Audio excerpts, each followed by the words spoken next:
క్రీస్తునందున్న ప్రియులకు ప్రేమతో వందనాలు తెలియజేయుచున్నాను. జూలై నెల 28వ తేదీ 2024.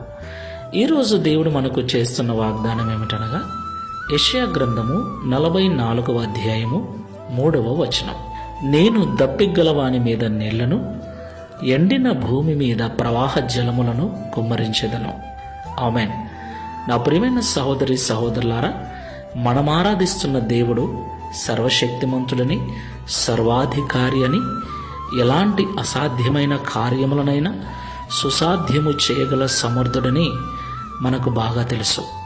అయితే మనలో చాలామంది ప్రార్థించిన వెంటనే జవాబు రావాలని కోరుకుంటూ ఉంటారు.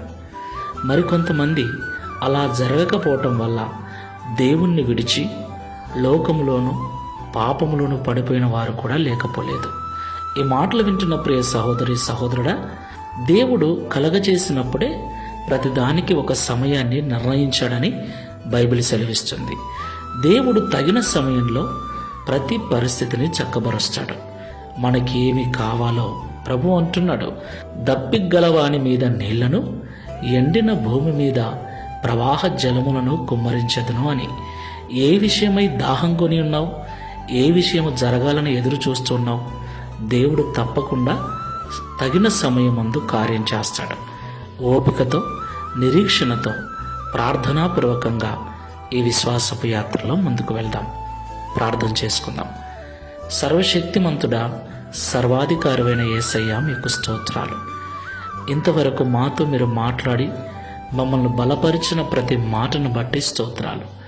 నిజమేనయ్యా, ప్రార్థించిన వెంటనే జవాబు రావాలని ఆశపడుతున్నాం. ప్రార్థిస్తున్నా కూడా ఎందుకు జవాబు రాలేదని దిగులు చేస్తున్నాం. మరికొన్నిసార్లు ప్రార్థించటమే మానేస్తూ ఉన్నాం.